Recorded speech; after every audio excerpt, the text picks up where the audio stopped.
옛날, 아주 먼 옛날에 호랑이가 담배를 피우고 산신령이 바둑을 두던 시절, 깊은 산골짜기에는 사계절 내내 맑은 물이 흐르는 작은 마을이 하나 있었습니다. 그 마을은 산세가 험하고 골짜기가 깊어 해가 일찍 떨어지고 달이 늦게 뜨는 곳이라 저녁밥을 먹고 나면 온 세상이 칠흑 같은 어둠에 잠기는 그런 외진 곳이었습니다. 마을 사람들은 서로 숟가락 개수까지 알 정도로 가깝게 지냈으며 밤이면 불을 끄고 일찍 잠자리에 들어 바람소리와 물소리만을 벗삼아 밤을 보내곤 했는데 마을 가장 안쪽 대나무, 숲이 우거진 곳에는 다 쓰러져가는 초가집 한 채가 외롭게 서 있었습니다. 그 집에는 젊은 나이에 남편을 잃고 홀로 어린 아들을 키우며 살아가는 연화라는 여인이 살고 있었는데 그녀는 마을 사람들에게 부지런하고 정숙한 여인으로 칭송이 자자했습니다. 연화는 동이 트기도 전에 일어나 차가운 우물물로 세수를 하고 밭에 나가 하루 종일 허리를 굽혀 김을 메고 곡식을 돌보며 억척스럽게 살림을 꾸려 나갔습니다. 그녀의 손은 거친 흙과 모진 바람에 터져 마디마디 굵어졌고 얼굴은 뜨거운 햇볕에 그을려 본래의 고운 빛깔을 잃어가고 있었지만 그녀의 눈망울만은 언제나 깊은 산속 옹달샘처럼 맑고 깊게 빛나고 있었습니다. 마을 사람들은 그런 연화를 보며 혀를 차며 안타까워하기도 하고 어린 아들 동일이를 업고 밭고랑을 누비는 그녀의 모습에 감동하여 감자나 옥수수 같은 먹거리를 몰래 담장 너머로 던져주기도 했습니다. 그녀는 남편이 세상을 떠난 후에도 시부모를 모시듯 제사를 정성껏 지내고 아들 동일이를 남부럽지 않게 키우기 위해 자신의 몸을 돌보지 않고 헌신하는 어머니였습니다. 하지만 이토록 평범하고 성실해 보이는 연화에게는 남들이 알지 못하는 기이하고도 비밀스러운 습관이 하나 있었는데 그것은 바로 모두가 잠든 깊은 밤이 되면 시작되는 일이었습니다. 해가 서산으로 넘어가고 마을 전체가 어둠에 잠기면 연화는 하루 종일 고단했던 몸을 뉘어 잠을 청하는 대신 방 한 구석에 놓인 낡은 경대를 꺼내어 그 앞에 자리를 잡고 앉았습니다. 그 경대는 시집 올 때 친정 어머니가 물려주신 것으로 거울면이 맑은 유리가 아니라 흐릿한 청동으로 되어 있어 사물이 선명하게 비치지 않고 마치 안개 속에 있는 것처럼 희미하게 보이는 물건이었습니다. 연화는 호롱불 심지를 돋우어 방안을 어스름하게 밝힌 뒤 낮 동안 질끈 묶고 있던 머리카락을 풀어 헤치고 경대 앞에 앉아 빗질을 시작하곤 했습니다. 아들 동일이는 5살 배기 어린아이였지만 밤귀가 밝고 예민하여 어머니가 밤마다 일어나 무엇인가를 한다는 사실을 어렴풋이 느끼고 있었습니다.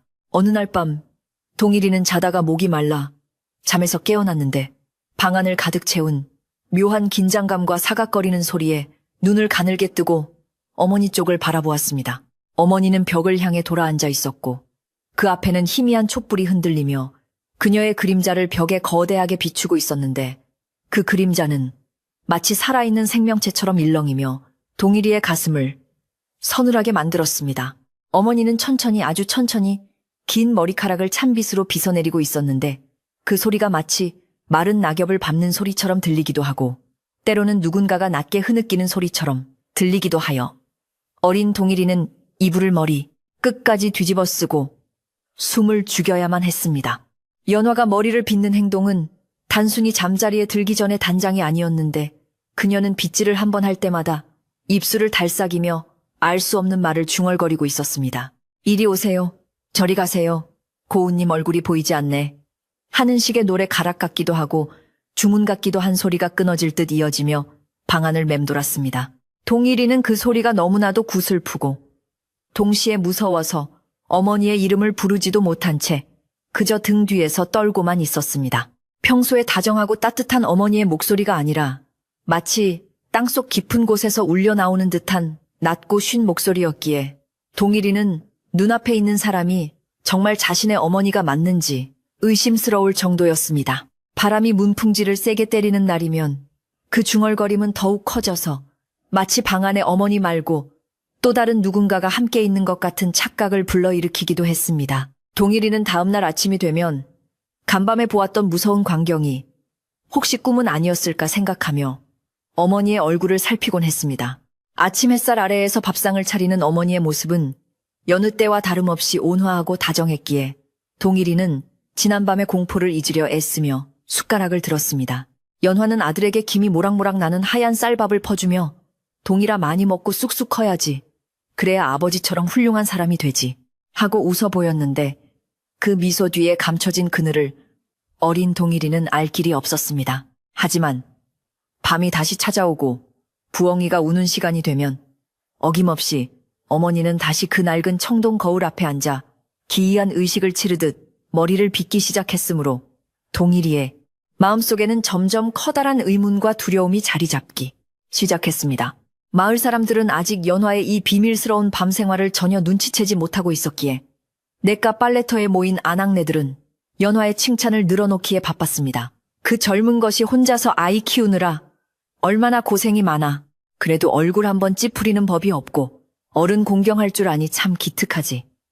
박씨 아줌마가 방망이질을 하며 칭찬하면 옆에 있던 최씨 댁 며느리도 맞장구를 치며 맞아요. 지난번 제사 때는 떡을 해서 돌리는데 솜씨가 어찌나 좋은지 입안에서 살살 녹더라고요. 하며 거들었습니다. 이렇게 낮에는 마을의 자랑거리이자 모범적인 며느리로 통하는 연화였지만 그녀의 집 대문 안으로 들어서는 순간 느껴지는 서늘한 기운은 아무도 설명할 수 없는 것이었습니다. 집 뒤편 대나무 숲에서 불어오는 바람 소리가 유독 연화네 집 지붕 위에서만 구슬피 우는 듯 했습니다. 계절이 바뀌어 찬바람이 불기 시작하고 낙엽이 지는 가을이 깊어지자 연화의 밤 행동은 더욱 길어지고 기이해졌습니다. 예전에는 자정 무렵에 잠깐 머리를 빗고 잠자리에 들던 그녀가 이제는 닭이 울기 전까지 꼬박 밤을 새우며 거울 앞을 지키는 날이 많아졌습니다. 동일이는 자다가 깨어 어머니의 빈자리를 더듬어 보고는 어둠 속에서 홀로 앉아있는 어머니의 뒷모습을 보며 숨죽여 우는 날이 늘어갔습니다. 어머니의 어깨는 가늘게 떨리고 있었고 빗질하는 손놀림은 점점 더 빨라지거나 혹은 멈춘 채 한참을 허공을 응시하기도 했습니다. 거울 속에 무엇이 비치기에 어머니는 저토록 넋을 잃고 들여다보는 것일까? 어린 동일이는 무서움 속에서도 호기심이 꿈틀거리는 것을 느꼈습니다. 어느 날은 연화가 거울을 보며 혼자 웃음을 터뜨리는 소리를 동일이가 듣게 되었는데 그 웃음소리는 즐거워서 웃는 것이 아니라 마치 실성한 사람처럼 공허하고 메마른 것이어서 듣는 사람의 오금을 저리게 만들었습니다. 이제 다 되었네.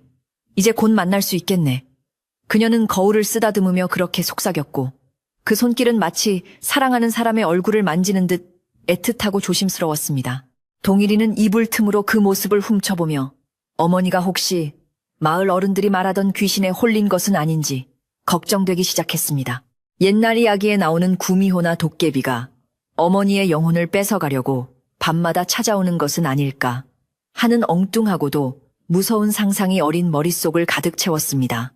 연화의 집은 마을 끝자락에 위치해 있어 이웃집과 거리가 꽤 멀었지만 밤바람을 타고 간혹 들려오는 미세한 소리들이 예민한 마을 사람들의 귀에 조금씩 닿기 시작했습니다. 밤중에 소변을 보러 나왔던 옆집 김서방은 담장 너머로 들려오는 웅얼거리는 소리에 고개를 갸웃거렸습니다. 이 깊은 밤에 누가 찾아왔나?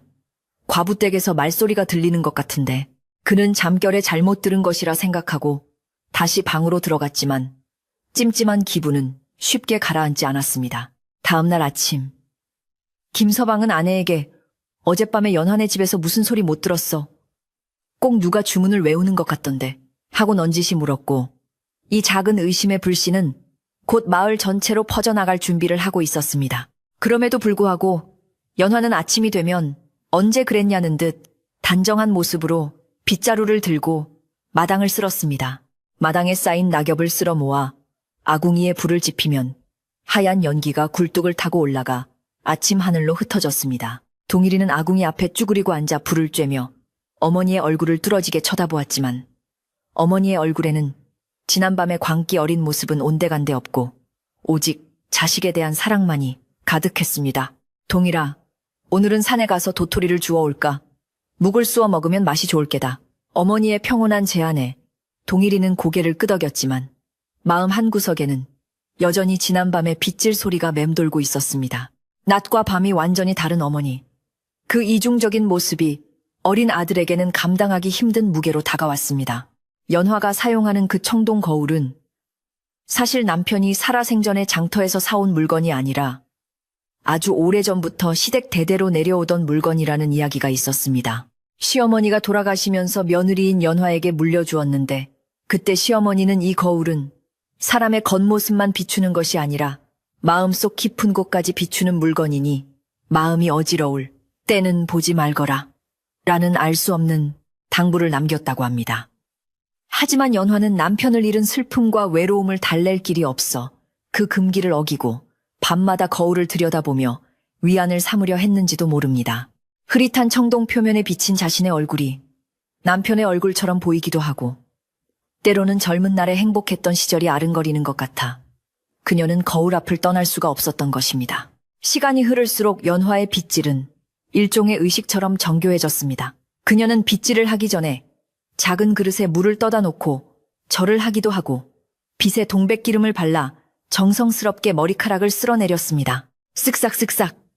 찬빗이 머리카락을 통과하는 소리는 고요한 밤의 정적을 깨고 집안 구석구석으로 퍼져나갔습니다.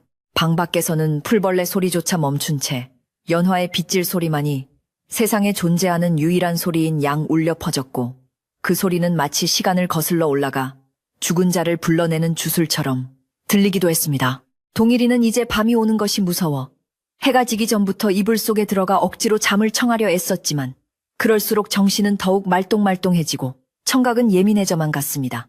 그러던 어느 날 마을에 유난히 짙은 안개가 낀 밤이었습니다. 그날따라 연화는 평소보다 더 늦은 시간에 경대 앞에 앉았습니다. 호롱불마저 기름이 다 되어가는지 불꽃이 가물거렸고 방 안은 짙은 어둠과 희미한 빛이 뒤섞여 기괴한 그림자들을 만들어내고 있었습니다. 동일이는 실눈을 뜨고 어머니를 지켜보고 있었는데 어머니가 갑자기 빗질을 멈추고 거울 속을 뚫어지게 응시하는 것을 보았습니다. 그리고는 아주 낮은 목소리로 그러나 분명하고 또렷하게 누군가의 이름을 불렀습니다. 그것은 죽은 아버지의 이름도 아니었고 동일이의 이름도 아니었습니다. 생전 처음 들어보는 낯선 이름이었지만 그 목소리에는 뼈에 사무치는 그리움과 한이 서려 있어 듣는 사람의 가슴을 먹먹하게 만들었습니다. 연화가 거울을 향해 손을 뻗어 마치 누군가의 뺨을 어루만지듯 허공을 젓자 거울 속에서도 무언가 반응이 있는 것처럼 흐릿한 빛이 반짝였습니다. 청동 거울의 표면이 일렁이며 뿌연 연기 같은 것이 피어오르는 듯한 착각이 들 정도였습니다. 동일이는 너무 놀라 숨소리조차 내지 못하고 그 광경을 지켜보았습니다. 어머니의 뒷모습은 평소에 작고 왜소한 여인의 모습이 아니라 무언가 거대한 힘에 사로잡힌 무녀의 모습처럼 위태롭고 강렬해 보였습니다. 그때 갑자기 부엌 쪽에서 덜그럭거리는 소리가 났고 연화는 깜짝 놀라 빗을 떨어뜨렸습니다. 쨍그랑하는 소리가 방 안에 날카롭게 울려 퍼지자 팽팽했던 긴장의 끈이 툭 끊어지는 듯 했습니다. 떨어진 빗을 줍기 위해 몸을 숙인 연화의 얼굴이 촛불빛에 잠깐 비쳤는데 동일이는 그 순간을 놓치지 않고 보았습니다. 어머니의 얼굴은 땀으로 범벅이 되어 있었고 눈은 충혈되어 붉게 빛나고 있었으며 입가에는 알 수 없는 미소가 걸려 있었습니다. 그것은 낮에 보던 어머니의 얼굴과는 너무나도 다른, 마치 다른 사람의 가면을 쓴 것 같은 낯설고 섬뜩한 표정이었습니다. 연화는 다시 빗을 집어들고 아무 일도 없었다는 듯 자세를 바로잡고 앉아 빗질을 계속했습니다. 밖에서는 바람이 대나무 숲을 흔들며 우우우 하는 소리를 냈고 그 소리는 마치 연화의 빗질 장단에 맞춰 춤을 추는 귀신들의 울음소리처럼 들렸습니다. 이 깊은 산골 마을의 밤은 그렇게 깊어만 갔고 연화의 비밀스러운 의식은 하루도 빠짐없이 계속되었습니다. 마을 사람들은 아직 구체적인 사실은 모르지만 연화네 집 쪽에서 흘러나오는 음산한 기운에 본능적인 거부감을 느끼기 시작했습니다. 아이들은 해가 지면 그 집 근처에는 얼씬도 하지 않았고 어른들도 굳이 그 집 앞을 지나갈 일이 있으면 빠른 걸음으로 지나치곤 했습니다. 연화와 동일이가 살고 있는 그 초가집은 마을에서 섬처럼 고립되어 가고 있었고 그 고립 속에서 연화의 집착은 더욱 깊어져만 갔습니다. 거울은 밤마다 그녀의 영혼을 조금씩 갉아먹는 듯했고 그녀는 기꺼이 그 거울 앞에 자신을 바치고 있는 것처럼 보였습니다. 이제 이야기는 마을 사람들 사이에서 소문이 되어 퍼져나갈 준비를 마쳤습니다. 연화의 집 굴뚝에서 피어오르는 연기조차 예사롭지 않게 보인다는 말이 돌았고 밤중에 그 집 앞을 지나던 사람이 헛것을 보았다는 흉흉한 이야기도 생겨나기 시작했습니다. 하지만 정작 연화 본인은 세상의 소문에 귀를 닫은 채 오직 밤이 오기만을 기다리며 낮 시간을 견뎌내고 있었습니다. 그녀가 그토록 간절하게 거울 앞에서 구하고자 하는 것이 무엇인지, 그리고 어린 아들 동일이가 겪게 될 공포가 어떤 것인지 아직은 아무도 알지 못했습니다. 산골 마을의 고요한 겉모습 아래 걷잡을 수 없는 불안의 소용돌이가 서서히 몸집을 불려가고 있었습니다. 어느 날 밤, 동일이는 더 이상 참을 수 없는 호기심과 공포에 휩싸여 결심을 하게 되었습니다. 오늘은 꼭 엄마가 무엇을 보는지 알아내야지. 어린 소년의 가슴은 콩닥거렸고 손에는 식은땀이 흥건했습니다. 어머니가 깊은 삼매경에 빠져 빗질을 하고 있을 때 살금살금 기어가 그 거울 속을 들여다보리라 마음먹은 것입니다. 이 위험하고도 슬픈 호기심이 어떤 결과를 불러올지 짐작도 못한 채 동일이는 이불 속에서 눈을 뜨고 어머니가 일어나기만을 기다렸습니다. 달빛조차 구름에 가려 보이지 않는 그날 밤, 연환의 집 방 안에서는 또다시 쓱싹거리는 빗질 소리가 시작되었습니다.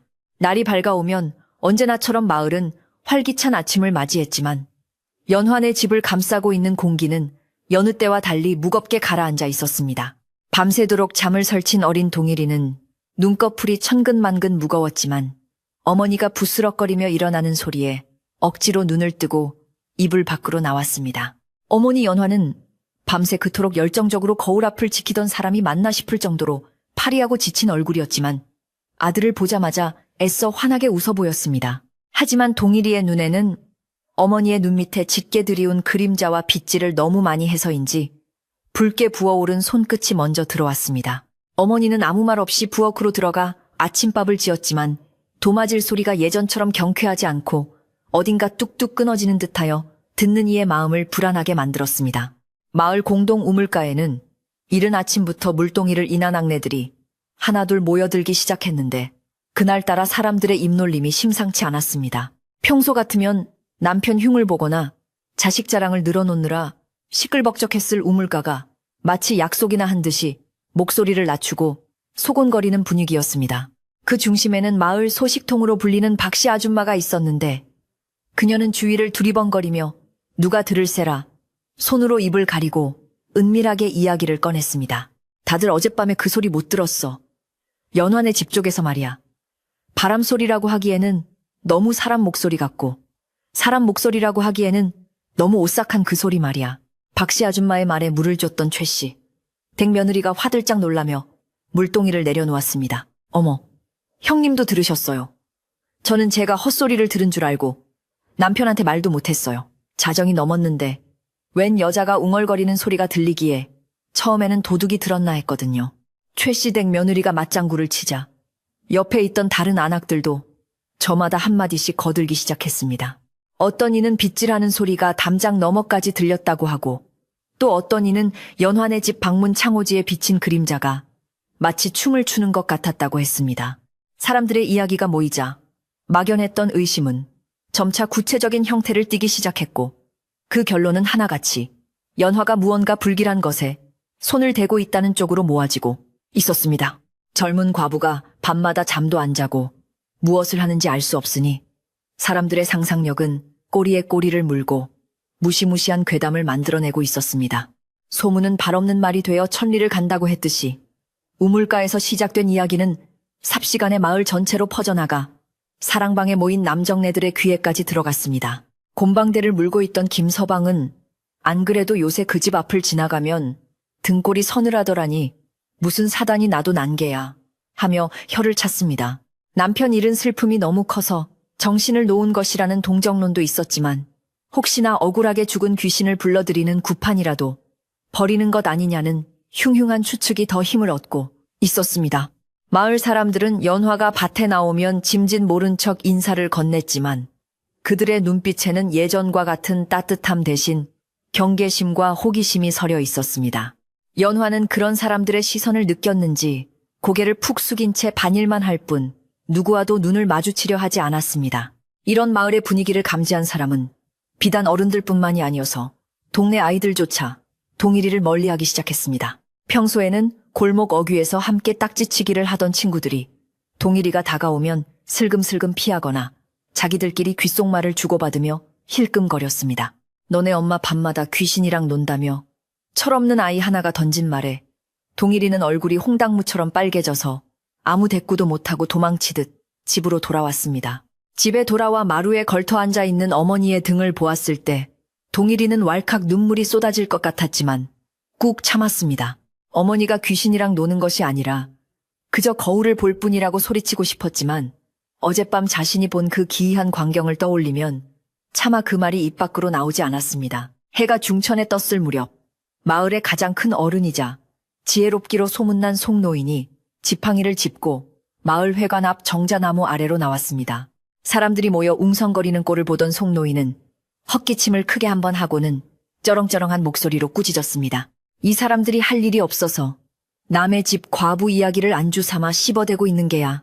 연화 그 처자가 얼마나 고생하며 아이를 키우는지 뻔히 알면서 돕지는 못할 망정 헛소문을 퍼뜨려 노인의 호통에 사람들은 찔끔하여 입을 다물었지만 그 표정들까지 맑아진 것은 아니었습니다. 송노인은 사람들을 돌려보내고 나서도 지팡이로 땅을 툭툭 치며 연환의 집 쪽을 바라보았습니다. 그의 눈가에도 깊은 근심이 서려 있었는데 사실 그 역시 며칠 전 밤늦게 그 집 앞을 지나다 기이한 기운을 느꼈기 때문입니다. 송노인은 젊은 시절부터 이 마을에 살면서 별의별 일을 다 겪어보았기에 세상에는 사람의 힘으로 어찌할 수 없는 일이 있다는 것을 알고 있었습니다. 그는 연화가 시어머니에게 물려받았다는 그 청동 거울에 얽힌 내력을 어렴풋이 기억하고 있었습니다. 그 거울은 본래 무당이 쓰던 물건이었다는 말도 있었고 거울을 너무 들여다보다가 거울 속으로 빨려 들어간 여인의 이야기도 전해져 오던 터였습니다. 송노인은 혀를 차며 혼잣말을 했습니다. 그 물건은 함부로 쓰는 게 아닌데 마음이 약해진 틈을 타서 삿된 것이 들어오면 큰일이지. 그는 조만간 연화를 따로 불러 점잖게 타일러야겠다고 생각했지만 당장은 섣불리 나섰다가 오히려 사태를 키울까 염려하여 지켜보기로 했습니다. 노인의 침묵 속에서 마을의 불안은 소리 없이 깊어가고 있었습니다. 한편 연화의 상태는 날이 갈수록 눈에 띄게 나빠지고 있었습니다. 낮에는 밭에서 호미질을 하다가도 멍하니 하늘을 쳐다보며 넋을 놓기 일쑤였고 때로는 아무것도 없는 허공을 향해 혼잣말을 중얼거리기도 했습니다. 그녀의 손은 흙투성이가 되어 있었지만 손톱 밑에는 밤새 빗질을 하며 묻은 것인지 알 수 없는 검은 얼룩이 배어 있었습니다. 동일이는 어머니가 밭에서 일하다가 날카로운 밤이 되면 낫는다는 그 말은 동일이에게는 어떤 저주처럼 들렸습니다. 밤이 되면 어머니는 다시 그 거울 앞에 앉을 것이고 그러면 또다시 그 무서운 의식이 시작될 것이기 때문입니다. 동일이는 해가 서산으로 넘어가는 것이 세상에서 제일 무서운 일이 되어버렸습니다. 저녁밥을 먹는 둥, 마는 둥 하고 일찍 이불을 깔았지만 심장은 쿵쿵거리며 뛸 뿐 잠은 오지 않았습니다. 문풍지 너머로 들려오는 바람소리는 마치 보지 마라 하고 속삭이는 것 같았고 부엉이 울음소리는 불길한 징조를 알리는 경종처럼 들렸습니다. 동일이는 어머니가 설거지를 마치고 방으로 들어오는 소리에 잔뜩 긴장하여 자는 척 등을 돌리고 누웠습니다. 연화가 방으로 들어와 불을 끄지 않고 호롱불 심지를 돋우자 방 안은 다시금 누런 빛과 검은 그림자의 세상으로 변했습니다. 그녀는 익숙한 동작으로 경대 앞에 앉아 머리끈을 풀었습니다. 머리카락이 스르르 흘러내려 그녀의 등을 덮는 순간 방 안의 온도가 뚝 떨어지는 듯한 한기가 느껴졌습니다. 동일이는 이불 속에서 숨을 죽인 채 귀만 열어두고 모든 신경을 어머니 쪽으로 집중했습니다. 슥, 슥, 빗질 소리가 시작되었습니다. 마치 무언가에 쫓기는 사람처럼 혹은 무언가를 간절히 기다리는 사람처럼 연화의 손놀림은 급박했습니다. 중간중간 용서하세요. 제가 잘못했어요. 라든가 이제 곧 오시나요? 하는 혼잣말이 섞여 나왔습니다. 이웃집에 사는 강서방은 그날 밤 읍내 장터에서 술을 한 잔 걸치고 늦은 시간에 마을로 돌아오고 있었습니다. 달빛이 희미하게 비추는 산길을 터벅터벅 걸어오던 그는 마을 어귀에 들어서자마자 연환의 집 쪽에서 새어나오는 불빛을 보았습니다. 술기운에 용기가 생긴 그는 평소 궁금했던 것을 확인해 볼 요량으로 발소리를 죽이고 연환의 집 담장 가까이로 다가갔습니다. 돌담 너머로 보이는 방문에는 창호지 위로 여인의 그림자가 비치고 있었는데 강서방은 그 그림자를 보고 그만 술이 확 깨는 것을 느꼈습니다. 그림자는 분명 앉아서 머리를 빗는 모습이었지만 머리카락이 솟구쳤다가 가라앉기를 반복하고 때로는 머리가 두 개로 갈라지는 듯한 기괴한 형상을 하고 있었기 때문입니다. 강서방은 자신의 눈을 의심하며 눈을 비비고 다시 보았지만 그림자는 여전히 흉측하게 일렁이고 있었습니다. 게다가 방 안에서 흘러나오는 소리는 여인의 목소리라고 하기에는 너무나도 굵고 낮은 마치 땅바닥을 긁는 듯한 쇳소리였습니다. 으흐흐흐, 다 되었다. 강서방은 그 소리를 듣는 순간 다리에 힘이 풀려 그 자리에 주저앉을 뻔했습니다. 그는 비명을 지르고 싶은 것을 억지로 틀어막고 네 발로 기다시피 하여 그곳을 빠져나왔습니다. 집에 도착해서도 심장이 벌렁거려 잠을 이루지 못한 그는 이불을 뒤집어 쓰고 오들오들 떨며 날이 밝기만을 기다렸습니다. 이 목격담은 다음날 마을을 발칵 뒤집어 놓을 도화선이 될 것이 분명했습니다. 다음날 아침 강서방의 이야기는 마을 전체에 파다하게 퍼졌습니다. 내가 똑똑히 봤다니까 그림자가 사람이 아니었어. 뿔이 달린 도깨비 같기도 하고 머리 푼 귀신 같기도 했어. 강서방이 침을 튀기며 이야기하자 듣고 있던 사람들의 얼굴이 사색이 되었습니다. 이제는 단순한 소문이 아니라 실제로 목격한 사람이 나타났으니 사람들의 공포는 걷잡을 수 없이 커졌습니다. 일부 겁 많은 안악들은 연환의 집 근처에는 얼씬도 하지 않으려 했고 심지어 이사를 가야 하는 것 아니냐는 말까지 나올 지경이었습니다. 송 노인조차 이제는 더 이상 사태를 관망할 수만은 없다고 판단하고 굳은 표정으로 지팡이를 꽉 쥐었습니다. 마을의 평화는 깨졌고 불안의 그림자는 연화의 집을 넘어 마을 전체를 집어삼키고 있었습니다. 동일이는 마을 사람들의 수군거림을 들으며 더 이상은 피할 수 없다는 것을 깨달았습니다. 사람들이 어머니를 괴물 취급하고 귀신 들린 여자라고 손가락질하는 것을 더 이상 지켜볼 수만은 없었습니다. 어머니가 정말로 귀신을 부르는 것인지 아니면 어딘가 많이 편찮으신 것인지 자신이 직접 확인하고 밝혀내야만 했습니다. 그것이 어머니를 지키는 길인지 아니면 어머니를 잃는 길인지 알 수 없었지만 5살 어린 아들은 주먹을 불끈 쥐었습니다. 오늘 밤 엄마가 거울을 볼 때 문을 열어볼 거야. 그것은 어린아이로서는 감당하기 힘든 엄청난 결심이었지만 동일이의 눈빛은 그 어느 때보다 결연하게 빛나고 있었습니다. 해는 또다시 야속하게도 서산으로 기울고 땅거미가 마을을 덮쳐왔습니다. 마을 사람들은 일찌감치 대문을 걸어 잠그고 불을 껐지만 연환의 집만은 여전히 외딴 섬처럼 어둠 속에 덩그러니 놓여 있었습니다. 연환은 평소보다 더 늦게 저녁상을 물리고 아들을 재우려 했습니다. 동일아, 오늘은 날이 차니 이불 꼭 덮고 자거라. 어머니의 목소리는 떨리고 있었고 손은 얼음장처럼 차가웠습니다. 동일이는 어머니의 손을 잡고 엄마도 빨리 주무세요 라고 말했지만 연화는 슬픈 눈으로 고개를 저을 뿐이었습니다. 엄마는 할 일이 남았단다. 그 할 일이라는 것이 무엇인지 동일이는 너무나 잘 알고 있었기에 가슴이 미어지는 것 같았습니다. 모든 빛이 사라지고 오직 연화의 방에 켜진 호롱불 하나만이 남았을 때 마을은 죽은 듯이 고요해졌습니다. 바람조차 숨을 죽인 듯 적막한 밤, 끼익하고 경대 서랍이 열리는 소리가 들렸습니다. 동일이는 이불 속에서 눈을 번쩍 떴습니다. 심장 소리가 귀에 쿵쿵 울려 퍼져서 혹시나 어머니에게 들릴까봐 숨을 멈추어야 했습니다. 빗질 소리가 시작되었습니다. 스윽스윽. 그 소리는 어제보다 더 처절하고 더 간절하게 들렸습니다. 동일이는 이불을 걷어내고 아주 천천히 고양이처럼 소리 없이 몸을 일으켰습니다. 어머니의 등 뒤로 거대한 그림자가 춤을 추고 있었습니다. 이제 결단의 시간이 다가왔습니다. 동일이는 방문 틈으로 새어나오는 빛을 따라 기어갔습니다. 문고리를 잡은 작은 손이 덜덜 떨렸습니다. 저 문을 열면 무엇이 보일까? 강서방 아저씨가 말한 뿔 달린 도깨비일까? 아니면 내가 알던 다정한 어머니일까? 공포가 온몸을 휘감았지만 어머니를 구해야 한다는 일념 하나가 그 공포를 눌러버렸습니다.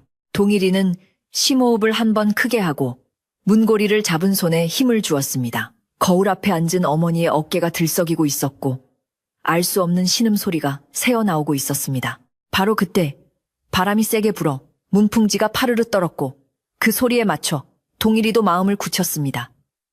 이제 진실을 마주할 시간이었습니다. 문고리를 잡은 동일이의 손은 한겨울 고드름을 쥔 것처럼 차갑게 식어 있었고 등줄기에는 식은땀이 흘러내려 택적삼을 축축하게 적시고 있었습니다.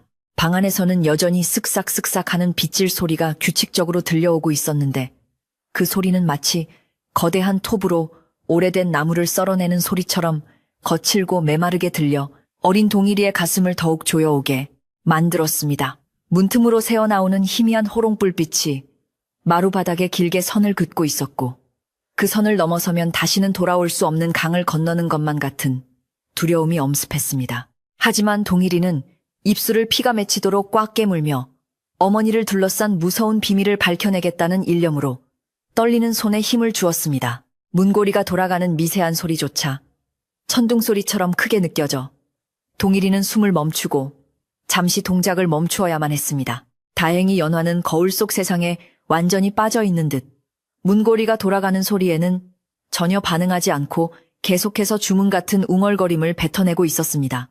동일이는 아주 조심스럽게 마치 도둑고양이가 담장을 넘듯 살며시 문을 밀었고 낡은 경첩이 비명 한번 지르지 않고 부드럽게 열리자 안도의 한숨을 내쉬었습니다.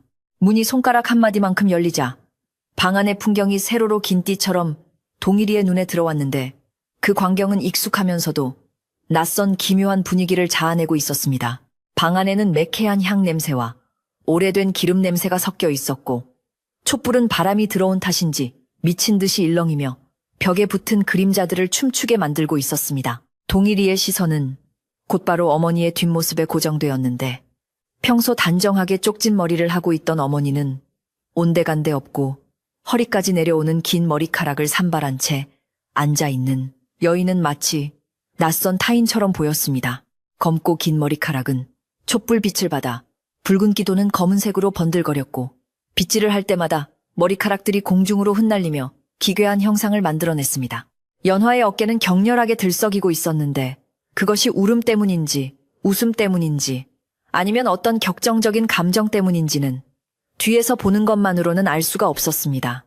동일이는 조금 더 자세히 보기 위해 몸을 앞으로 숙였고 문은 이제 어린아이의 머리 하나가 들어갈 만큼 열렸습니다. 그때 연화가 빗질을 멈추고 고개를 들어 거울을 정면으로 응시했습니다.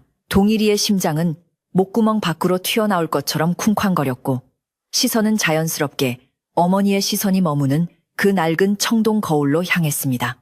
세월의 때가 묻어 흐릿하고 누런 빛을 띠는 청동 거울 표면에는 촛불빛이 어지럽게 반사되고 있었는데 그 속에 비친 형상은 도저히 사람의 얼굴이라고는 믿기 힘든 끔찍한 모습이었습니다. 동일이는 자신의 눈을 의심하며 눈을 비비고 다시 쳐다보았지만 거울 속의 형상은 사라지지 않고 더욱 선명하게 그 흉측함을 드러내고 있었습니다. 그것은 사랑하는 어머니의 얼굴이 아니었습니다.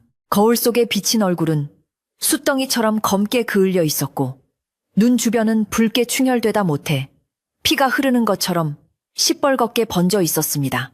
입술은 비정상적으로 크게 그려져 귀 밑까지 찢어진 듯한 형상이었고 그 입에서는 하얀 이빨이 드러나며 기괴한 미소를 짓고 있었습니다. 이마에는 알 수 없는 붉은색 무늬가 어지럽게 그려져 있었는데 촛불이 흔들릴 때마다 그 무늬가 마치 살아서 꿈틀거리는 지렁이처럼 보였습니다. 그것은 마을 어른들이 이야기하던 전설 속의 도깨비나 악귀의 모습보다 더 끔찍하고 현실적인 공포로 다가와 동일이의 전신을 마비시키는 듯 했습니다. 연화는 그 흉측한 얼굴을 이리저리 돌려보며 거울 속의 자신과 대화를 나누고 있었습니다. 그래, 이렇게 하면 무서워할까? 아니야. 더 무서워야 해. 그래야 도망가지 않지. 그녀의 목소리는 평소의 맑은 음색이 아니라 목 깊은 곳에서 긁어내는 듯한 쉰 소리여서 더욱 공포감을 자아냈습니다. 그녀는 손에 쥐고 있던 검은 숯덩이를 들어 자신의 볼에 거칠게 문질렀고 거울 속의 괴물은 더욱 짙은 어둠의 색을 띠게 되었습니다. 동일이는 그 모습을 보며 어머니가 정말로 귀신에 들렸거나 아니면 어머니의 탈을 쓴 괴물이 그 자리에 앉아있는 것이라고 확신하게 되었습니다. 공포가 극에 달한 순간 바깥에서 불어온 돌풍이 활짝 열린 방문을 쾅 하고 벽에 부딪히게 만들었습니다. 그 소리는 고요한 밤의 정적을 깨뜨리는 신호탄과도 같았고 방 안에 있던 연화와 문 밖의 동일이 모두를 얼어붙게 만들었습니다. 연화는 화들짝 놀라며 빛을 떨어뜨리고 뒤를 돌아보았는데 그 순간 동일이는 거울 속에서만 보았던 그 끔찍한 얼굴을 정면으로 마주하게 되었습니다. 촛불을 등지고 돌아선 어머니의 얼굴은 역광을 받아 더욱 검게 보였고 번들거리는 눈빛과 기괴하게 그려진 입술은 마치 지옥에서 올라온 악마가 어린아이를 잡아먹으려고 노려보는 것과 같았습니다. 으악, 동일이의 입에서 터져나온 비명은 인간의 소리라기보다는 짐승의 절규에 가까웠습니다. 너무나도 큰 공포와 충격에 휩싸인 어린아이는 뒷걸음질을 치다가 마루 끝에 걸려 뒤로 넘어졌고 머리를 바닥에 두스며 그 자리에서 정신을 잃고 말았습니다. 눈앞이 하얗게 변하면서 마지막으로 본 장면은 그 괴물 같은 얼굴을 한 어머니가 자신을 향해 팔을 뻗으며 다가오는 모습이었습니다. 동일이의 비명소리는 산골 마을의 고요한 공기를 찢고 메아리쳐 잠들어 있던 마을 사람들의 귓가에까지 생생하게 전달되었습니다. 동일이가 기절하자 연화는 사색이 되어 아들에게 달려갔습니다. 동일아, 동일아, 왜 그러니 정신 차려라. 그녀는 자신의 얼굴이 어떤 상태인지 잊은 채 오직 아들이 쓰러졌다는 사실에만 놀라 허둥지둥 아들을 껴안고 흔들었습니다. 하지만 그녀의 손에 묻은 검댕과 붉은 염료가 동일이의 옷과 얼굴에 묻어나면서 상황은 더욱 끔찍한 모습으로 변해가고 있었습니다. 기절한 아이와 그 아이를 붙잡고 울부짖는 괴물 같은 여인의 모습은 영락없이 귀신이 아이를 해치고 있는 지옥도와 다를 바 없었습니다. 연화의 울음소리는 동일이의 비명소리와 섞여 처절하게 울려 퍼졌고 이는 마을 사람들에게 확실한 공포의 증거가 되었습니다. 마을 안쪽 깊은 잠에 빠져있던 집들에서 하나둘 불이 켜지기 시작했습니다. 이게 무슨 소리야? 사람 살려달라는 소리 아니야. 잠기 밝은 강서방이 제일 먼저 방문을 박차고 나왔고 옆집 김서방도 몽둥이를 들고 뛰쳐나왔습니다. 연환의 집이야. 그 과부택에서 난 소리라고. 누군가 소리치자 사람들은 웅성거리며 횃불과 등불을 챙겨들고 거리로 쏟아져 나왔습니다. 밤새 지저대던 개들도 일제히 지저대며 마을의 혼란을 가중시켰고 평소에는 얌전하던 소들마저 외양간에서 음매음매 울어대며 불안감을 표출했습니다. 송노인도 잠자리에 들었다가 비명소리에 놀라 일어났습니다. 그는 직감적으로 올 것이 왔다는 것을 깨닫고 서둘러 옷을 챙겨 입고 지팡이를 집어들었습니다. 서두르새 아이에게 무슨 일이 생긴 모양일세. 송노인의 외침에 마을 청년들이 앞장서서 횃불을 높이 들고 연환의 집을 향해 달리기 시작했습니다. 칠흑 같은 어둠 속에서 수십 개의 횃불이 뱀처럼 구불거리며 산길을 올라가는 모습은 장관이면서도 동시에 비장감이 감도는 광경이었습니다. 사람들의 얼굴에는 두려움과 분노, 그리고 걱정이 뒤섞여 있었고 모두의 발걸음은 하나의 목표를 향해 빨라졌습니다. 연환의 집 마당에 가장 먼저 도착한 것은 강서방이었습니다. 그는 헐떡거리는 숨을 몰아쉬며 마루를 향해 횃불을 비췄는데 그곳에서 펼쳐진 광경을 보고 그만 다리에 힘이 풀려 주저앉고 말았습니다. 흉측한 얼굴을 한 연화가 정신을 잃은 동일이를 안고 몸부림치고 있었는데 횃불빛에 비친 그녀의 얼굴은 사람의 것이라고는 믿기지 않을 정도로 기괴했기 때문입니다. 귀신이다. 진짜 귀신이 나타났다. 강서방의 외침에 뒤따라오던 마을 사람들도 멈칫하며 뒤로 물러섰습니다. 횃불빛이 흔들리며 연화의 얼굴을 비출 때마다 사람들은 공포에 질려 비명을 질렀습니다. 물러거라 이오무라, 아이에게서 떨어져라. 용기 있는 청년 하나가 낫을 들고 앞으로 나섰지만 연화의 기괴한 모습에 압도되어 차마 가까이 다가가지 못하고 허공에 낫질만 해댔습니다. 연화는 사람들이 들이닥치자 깜짝 놀라 아들을 더욱 꽉 끌어안으며 소리쳤습니다. 오지 마세요. 우리 동일이가 아파요. 하지만 그녀의 목소리는 이미 울음과 공포로 잔뜩 쉬어 있었고 흉측하게 분장된 얼굴 때문에 그 외침은 마치 악귀가 자신의 먹잇감을 지키려는 포효처럼 들렸습니다. 오해는 오해를 낳고 공포는 이성을 마비시켜 상황은 최악으로 치닫고 있었습니다. 그때 송노인이 인파를 해치고 앞으로 걸어 나왔습니다.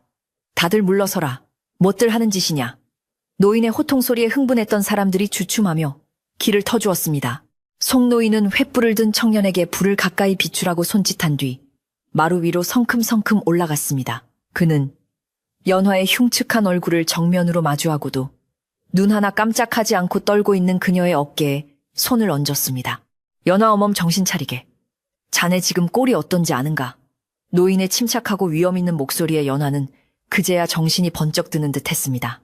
그녀는 자신의 얼굴을 더듬거리며 만져보았고 손에 묻어나는 검댕과 안료를 보고서야 자신이 어떤 모습으로 사람들을 맞이했는지 깨달았습니다.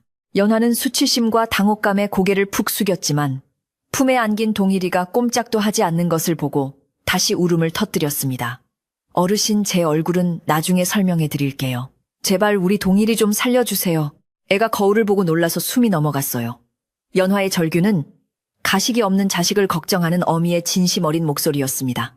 송노인은 연화의 눈을 깊이 들여다보았고 그 흉측한 분장 너머에 있는 겁에 질린 맑은 눈동자를 발견했습니다. 그는 고개를 끄덕이며 뒤에 서 있는 사람들에게 소리쳤습니다.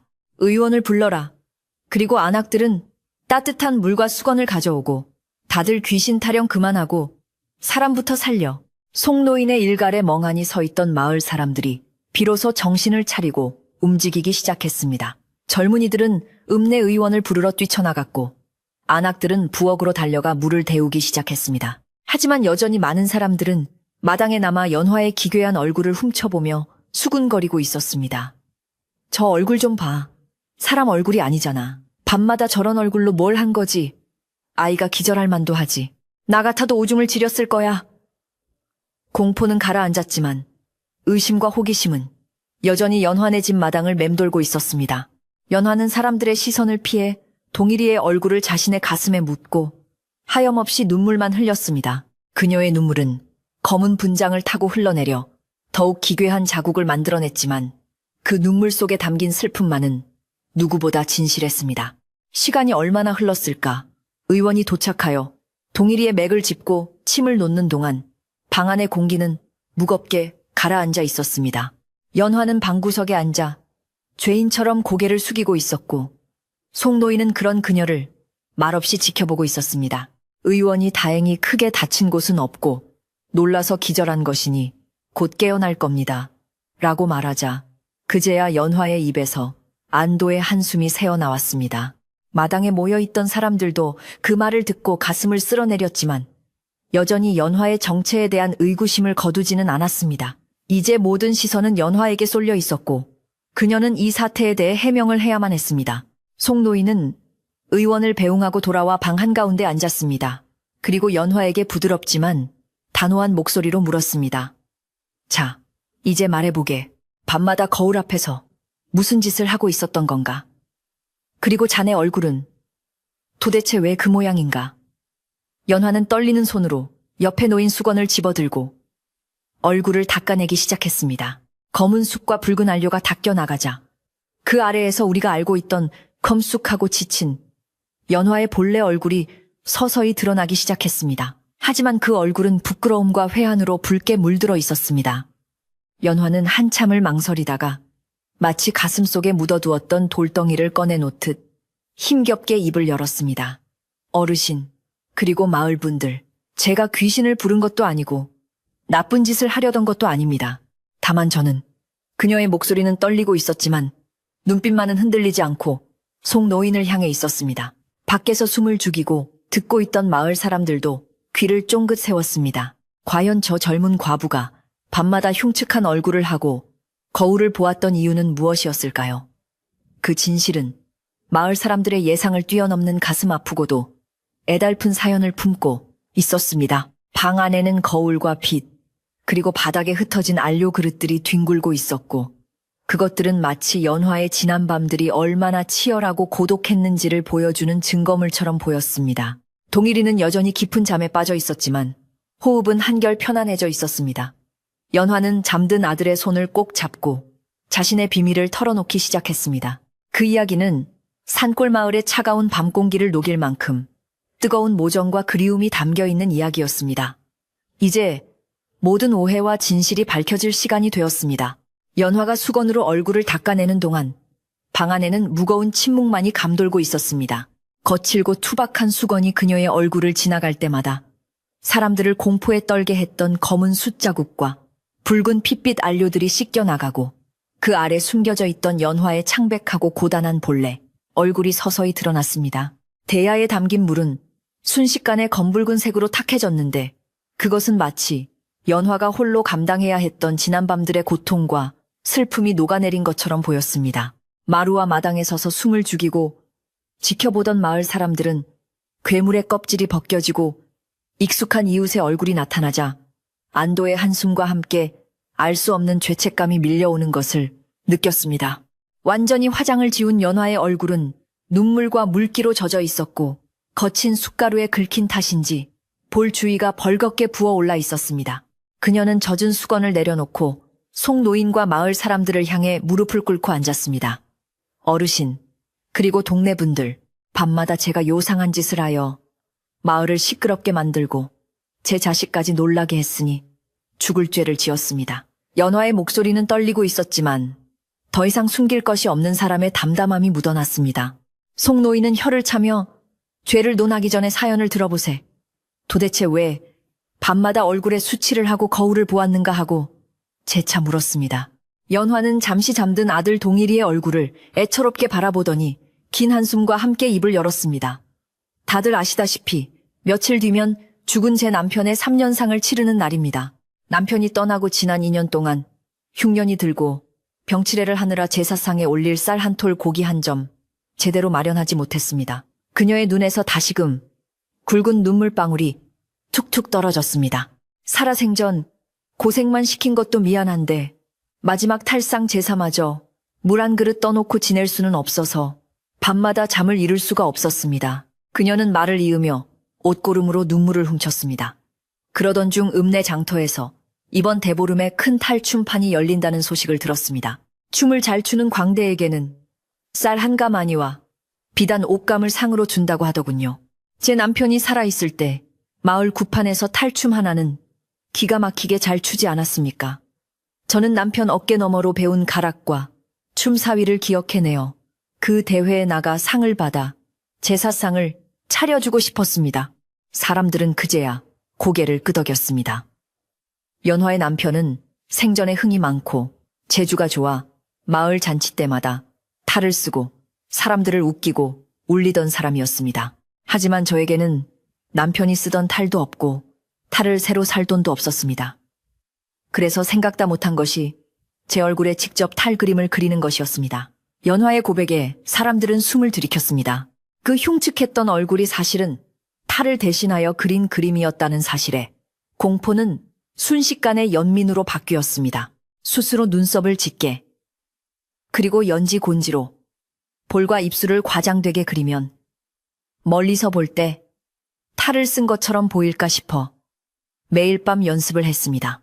거울은 제 얼굴이 정말 탈처럼 보이는지 표정이 우스꽝스러운지 확인하기 위해 필요했습니다. 제가 중얼거렸던 소리는 주문이 아니라 탈춤의 대사였고 춤추는 그림자는 귀신이 아니라 탈춤 연습을 하는 제 몸짓이었습니다. 연화는 부끄러움에 고개를 들지 못했습니다. 남들에게 들키면 미친년 취급을 받을까 두려워 모두가 잠든 깊은 밤에만 몰래 연습을 했던 것인데 그것이 오히려 더 큰 화를 부르고 말았습니다. 연화의 이야기가 끝나자 방 안은 숙연해졌습니다. 밖에서 웅성거리던 사람들도 하나둘 고개를 숙이거나 헛기침을 하며 딴청을 피웠습니다. 귀신이 들렸다느니 저주를 건다느니 하며 흉을 보았던 자신들의 입이 부끄러워진 것입니다. 박씨 아줌마는 앞치마로 눈가를 찍어내며 아이고 그것도 모르고 우리는 세상에 그 어린 것이 제사상 한번 잘 차려보겠다고 그 난리를 쳤구나 하며 울먹였습니다. 횃불을 들고 섰던 청년들도 슬그머니 횃불을 내리고 멋쩍은 표정을 지었습니다. 송노인은 지팡이로 바닥을 쿵 찍으며 호통을 쳤습니다. 들었느냐 이 못난 사람들아. 한 집안의 며느리가 지아비를 위하는 마음이 이토록 지극한데 너희는 돕지는 못할 망정 귀신이니 뭐니 하며 돌팔매질을 하려 했단 말이냐. 노인의 질책은 마을 사람들의 가슴을 정통으로 찔렀습니다. 사람들은 저마다 저희가 생각이 짧았습니다. 면목이 없습니다. 하며 사과를 했습니다. 공포에 질려 낫을 들고 설치던 젊은이는 얼굴이 홍당무가 되어 뒤로 숨어버렸습니다. 그때 방 안 깊은 곳에서 하는 작은 신음소리가 들렸습니다. 사람들의 시선이 일제히 아랫목으로 쏠렸습니다. 기절해 있던 동일이가 천천히 눈을 뜨고 있었습니다. 연화는 화들짝 놀라 아들에게 다가가 품에 안았습니다. 동일아, 정신이 드니 엄마 알아보겠니? 동일이는 몽롱한 눈으로 주변을 둘러보았습니다. 방 안에는 송노인과 의원이 앉아있고 열린 문 밖으로는 마을 사람들의 걱정스러운 얼굴들이 보였습니다. 그리고 무엇보다 자신을 안고 있는 어머니의 얼굴이 깨끗한 맨얼굴이라는 것을 확인했습니다. 엄마, 괴물은 아까 그 무서운 얼굴은 어디 갔어? 동일이가 겁에 질린 목소리로 물었습니다. 연화는 아들의 등을 쓰다듬으며 부드럽게 말했습니다. 동일아, 미안하다. 많이 놀랐지. 그건 괴물이 아니었어. 엄마가 아버지 제사 지내줄 쌀을 얻으려고 얼굴에 그림을 그리고 춤 연습을 했던 거야. 아까 그건 엄마 얼굴에 묻은 숯검정이었단다. 엄마가 널 놀라게 해서 정말 미안해. 연화의 눈에서 다시 눈물이 쏟아져 동일이의 볼을 적셨습니다. 동일이는 어머니의 따뜻한 체온과 익숙한 냄새를 맡으며 서서히 안정을 되찾았습니다. 어머니의 얼굴을 자세히 들여다보니 눈가에는 여전히 덜 닦인 붉은 자국이 남아 있었지만 그것은 더 이상 무서운 귀신의 흔적이 아니라 어머니의 고단한 삶의 흔적처럼 보였습니다. 그럼 엄마가 귀신이 된 게 아니야. 우리 잡아먹으려는 거 아니었어. 동일이의 순진한 물음에 방 안에 있던 어른들은 코끝이 찡해지는 것을 느꼈습니다. 송노인이 허허 웃으며 동일이에게 말했습니다. 그럼 아니고 말고 네 어미는 귀신이 아니라 이 마을에서 제일 가는 효부이자 훌륭한 어미란다. 네가 잠결에 잘못 보고 놀란 게야. 이제 아무 걱정 말거라. 송노인의 굵직한 목소리에 동일이는 그제야 마음을 놓고 의앙하고 큰 소리로 울음을 터뜨렸습니다. 그동안 혼자 끙끙 앓으며 쌓아두었던 공포와 서러움이 한꺼번에 터져 나온 것이었습니다. 연화는 우는 아들을 품에 꼭 안고 함께 울었습니다. 모자의 울음소리는 더 이상 공포스러운 비명이 아니라 서로를 위로하는 따뜻한 치유의 소리였습니다. 마당에 서 있던 강서방이 머리를 긁적이며 앞으로 나섰습니다. 연화댁, 내가 정말 미안하네. 술기운의 헛것을 보고 괜한 소문을 퍼뜨려서 이 사단이 났어. 내 이 죄를 어떻게 갚아야 할지 모르겠네. 그는 진심으로 미안해하며 고개를 숙였습니다. 옆에 있던 최씨댁 며느리도 나섰습니다. 형님, 저도 죄송해요. 내일 당장 제가 묵은 나물이라도 좀 가져올게요. 제사상에 올리세요. 마을 사람들의 마음이 눈 녹듯 풀리며 차가웠던 마당에 온기가 돌기 시작했습니다. 어느새 분위기는 귀신 소동에서 마을 반상회처럼 변해 있었습니다. 송노인은 지팡이를 짚고 일어나며 분위기를 정리했습니다. 자, 이제 다들 알았으면 돌아가세. 밤이 너무 깊었네. 그리고 내일부터 우리 마을 사람들이 십시일반 힘을 보태서 연화댁 남편 제사상을 같이 차려주세. 쌀 한 줌 과일 하나씩만 가져와도 상다리가 부러질 걸세. 그게 바로 이웃 아니겠는가? 송노인의 제안에 사람들은 옳소 그럽시다 하며 여기저기서 맞장구를 쳤습니다. 마을 사람들은 하나둘 횃불을 챙겨 집으로 돌아갈 채비를 했습니다. 연화댁 마음고생 많았어. 푹 쉬어. 사람들이 건네는 인사는 예전의 의례적인 인사가 아니라 진심이 담긴 따뜻한 위로였습니다. 강서방은 대문을 나서며 다시 한번 뒤를 돌아보고 미안하다는 손짓을 했고 박씨 아줌마는 부엌에 들어가 식은 물이라도 다시 데워놓고 가겠다며 부산을 떨었습니다. 흉흉한 소문이 떠돌던 귀신의 집은 다시금 사람의 온기가 흐르는 평범한 이웃집으로 돌아오고 있었습니다. 연화는 떠나는 사람들의 뒷모습을 보며 깊이 고개를 숙여 인사를 했습니다. 고맙습니다. 정말 고맙습니다. 그녀의 인사말 속에 담긴 감정은 단순히 고마움뿐만이 아니었습니다. 그동안 홀로 짊어지고 있던 외로움과 막막함이 이웃들의 관심과 이해로 인해 눈 녹듯 사라지는 해방감이기도 했습니다. 그녀는 이제 더 이상 밤마다 숨어서 얼굴에 칠을 하고 거울을 볼 필요가 없게 되었습니다. 비밀은 밝혀졌고 그 비밀은 그녀를 고립시키는 것이 아니라 오히려 마을 속으로 다시 이끌어주는 계기가 되었습니다. 모두가 돌아가고 다시 고요해진 방 안 호롱불은 기름이 채워져 다시 밝게 타오르고 있었습니다. 연화는 동일이를 다시 이불 속에 눕히고 토닥였습니다. 엄마, 이제 불 꺼도 안 무서워. 동일이가 눈물 젖은 눈으로 웃으며 말했습니다. 그래, 우리 아들 용감하구나. 이제 아무것도 무서운 건 없어. 연화는 아들의 이마에 맺힌 식은땀을 닦아주며 다정하게 속삭였습니다. 방 안을 채우던 기괴한 긴장감과 매캐한 냄새는 사라지고 대신 향긋한 살레음과 포근한 공기만이 남았습니다. 연화는 경대 앞에 앉아 흐트러진 빛과 거울을 정리했습니다. 낡은 청동 거울 속에는 이제 흉측한 괴물이 아니라 눈 가는 붉지만 편안해진 자신의 얼굴이 비치고 있었습니다. 그녀는 거울을 보며 작게 미소 지었습니다. 마치 거울 너머의 남편에게 이제 다 해결되었어요 라고 말하는 듯 했습니다. 거울은 더 이상 공포의 통로가 아니라 가족의 사랑을 확인하는 매개체가 되었습니다.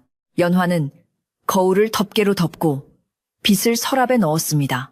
그날 밤 바람은 여전히 대나무 숲을 흔들었지만 그 소리는 더 이상 귀신의 울음소리가 아니었습니다. 그것은 마치 마을을 지키는 수호신들이 부르는 자장가처럼 부드럽고 평화롭게 들렸습니다.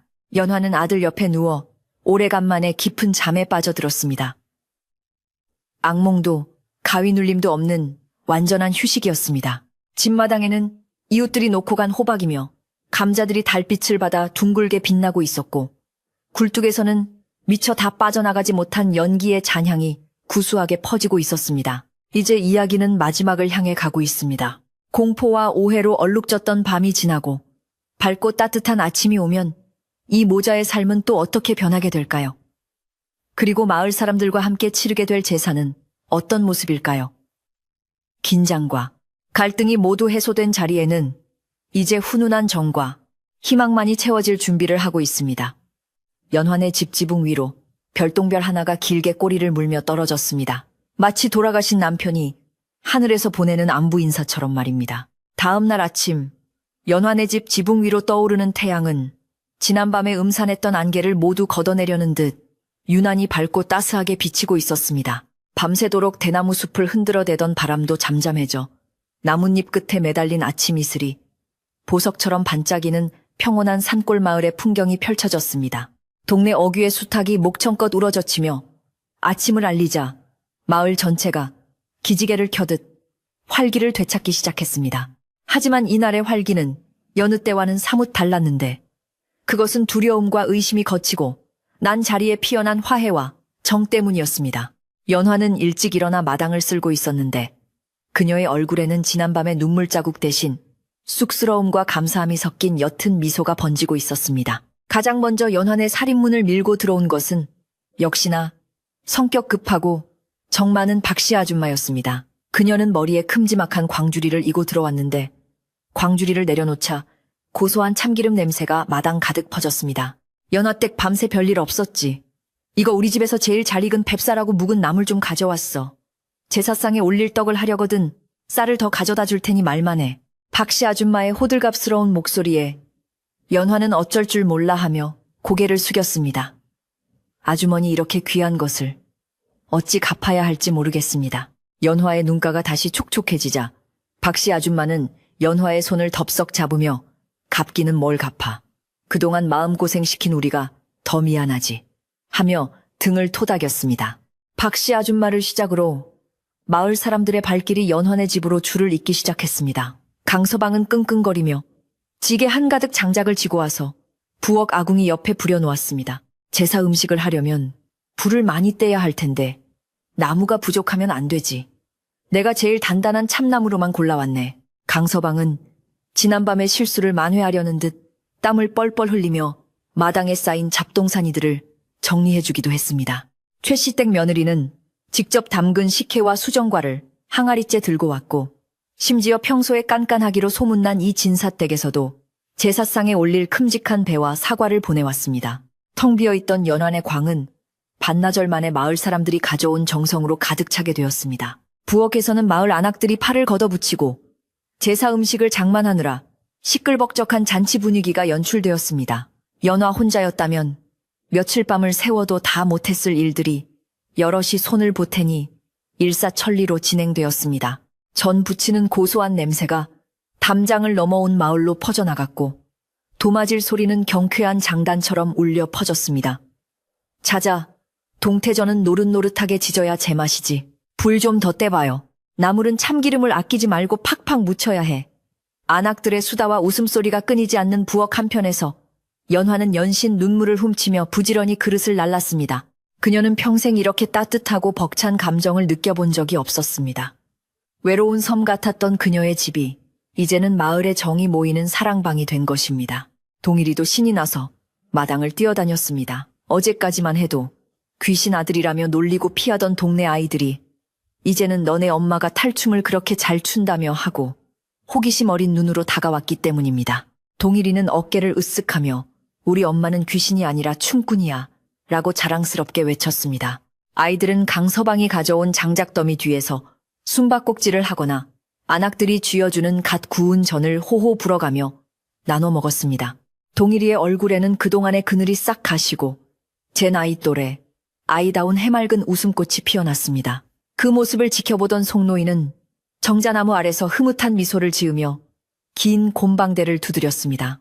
해가 뉘엿뉘엿 넘어가고 땅거미가 질 무렵 제사 준비는 완벽하게 끝났습니다. 마루에는 깨끗한 병풍이 쳐졌고 그 앞에는 상다리가 휘어질 정도로 푸짐한 제사상이 차려졌습니다. 붉은 대추, 하얀 밤, 곶감 배사과가 색색이 놓이고 김이 모락모락 나는 쌀밥과 탕국, 그리고 각종 전과 나물들이 정갈하게 담겼습니다. 촛대에는 굵은 양초가 꽂혀 환한 불을 밝혔는데 그 불빛은 지난밤의 공포스러운 호롱불과는 비교할 수 없을 만큼 성스럽고 따뜻한 빛을 내뿜고 있었습니다. 연화는 하얀 소복으로 갈아입고 단정하게 머리를 빗어 넘겼습니다. 화장기 없는 그녀의 얼굴은 그 어느 때보다 청아하고 아름다워 보였습니다. 제사에는 송노인이 제주가 되어 술을 올리기로 했습니다. 마을의 어른이자 연화의 남편을 어릴 때부터 지켜봐 온 그가 잔을 올리는 것이 도리라 여겼기 때문입니다. 송노인은 엄숙한 표정으로 향을 피우고 맑은 청주를 잔에 가득 부어 상 위에 올렸습니다. 자네 거기 있는가? 자네가 간지 벌써 3년이 되었구먼. 그동안 자네 처자가 얼마나 고생을 했는지 아는가? 하지만 이제 걱정 말게. 우리 마을 사람들이 자네 식솔들을 친가족처럼 보살필 테니 송노인의 충문 같은 중얼거림에 방 안에 모인 마을 사람들은 모두 숙연해져 코끝이 찡해짐을 느꼈습니다. 향 연기가 피어올라 천장을 타고 흩어지는 모습이 마치 죽은 이가 흐뭇하게 웃으며 내려다보는 것만 같았습니다. 연화와 동일이도 나란히 서서 절을 올렸습니다. 동일이는 송노인이 가르쳐준 대로 의젓하게 2번 절을 하고 아버지의 위패를 올려다 보았습니다.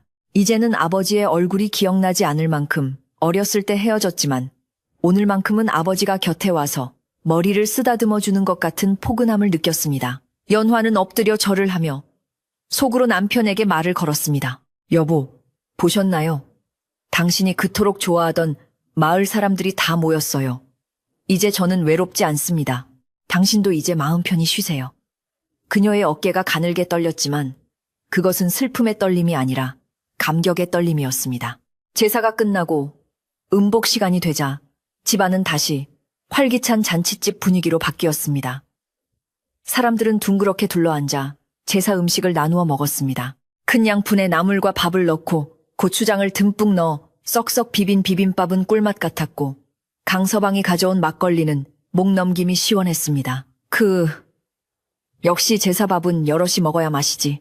김서방이 입가에 밥풀을 묻힌 채 너스레를 떨자 좌중에서 와하하 웃음이 터졌습니다. 사람들은 술잔을 기울이며 연화 남편의 살아생전 일화들을 하나둘 꺼내놓기 시작했습니다. 그가 얼마나 재주가 많았는지, 얼마나 사람을 웃겼는지 이야기하다 보니 슬픔은 사라지고 그리움과 추억만이 방 안을 가득 채웠습니다. 분위기가 무르익자 누군가가 조심스럽게 말을 꺼냈습니다.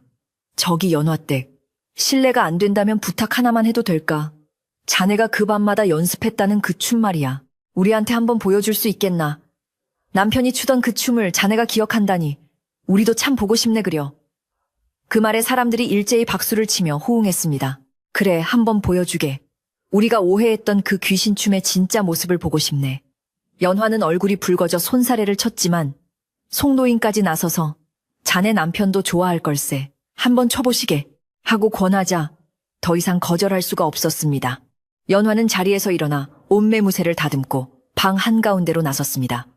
탈은 없었지만 그녀는 마치 탈을 쓴 사람처럼 표정을 지우고 호흡을 가다듬었습니다. 강서방이 젓가락으로 상을 두드리며 장단을 맞추기 시작했습니다. 덩기덕 쿵 더러러러 장단이 울리자 연화의 팔이 천천히 허공을 가르며 움직이기 시작했습니다. 처음에는 수줍은 듯 작고 섬세한 동작이었지만 점차 장단이 빨라지자 그녀의 몸짓도 크고 활기차게 변해갔습니다. 어깨를 들썩이고 발을 구르는 춤사위는 영락없이 그녀의 남편이 생전에 추던 그 모습 그대로였습니다. 사람들은 숨을 죽이고 연화의 춤을 지켜보았습니다. 얼굴에 수치를 하지 않아도 그녀의 표정에서는 희로애락이 생생하게 묻어났습니다. 때로는 익살스럽게, 때로는 슬프게, 때로는 격정적으로 변하는 그녀의 춤은 보는 사람들의 마음을 쥐락펴락했습니다.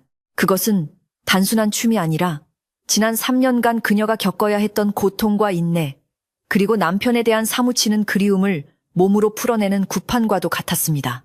지난밤 거울 속에서 보았던 그 기괴한 그림자는 사실 이토록 아름답고 처절한 예술의 몸짓이었던 것입니다. 춤이 절정에 달했을 때 연화는 땀방울을 흩뿌리며 회전했고 그 모습은 마치 하얀 나비가 날아오르는 듯 했습니다. 연화가 숨을 몰아쉬며 춤을 멈추고 바닥에 주저앉자 잠시 정적이 흐르더니 우레와 같은 박수 소리가 터져 나왔습니다. 얼씨구 좋다. 세상에 남편보다 더 잘 추네. 사람들은 감탄하며 환호했습니다. 몇몇 안악들은 감동하여 눈물을 훔치기도 했습니다. 송 노인은 고개를 끄덕이며 말했습니다. 자네 안에 그런 신명이 숨어 있는 줄 몰랐네. 자네 남편이 저승에서 춤추는 자네를 보고 덩실덩실 어깨춤을 추고 있을 게야.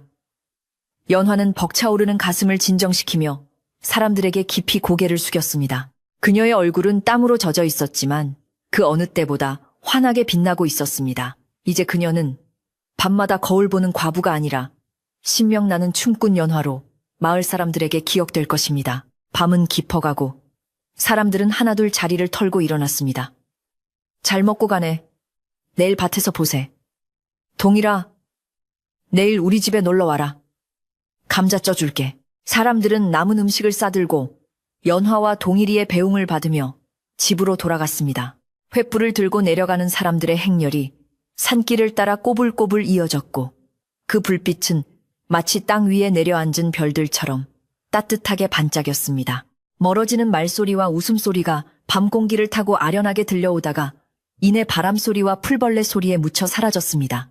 시끌벅적했던 연화네 집 마당에는 다시금 고요가 찾아왔지만 그 고요는 예전의 차갑고 무서운 정막이 아니었습니다. 모두가 떠난 뒤 연화와 동일이는 마루에 걸터앉아 밤하늘을 올려다보았습니다. 구름 한 점 없는 하늘에는 둥근 보름달이 휘영청 밝게 떠서 세상을 비추고 있었습니다.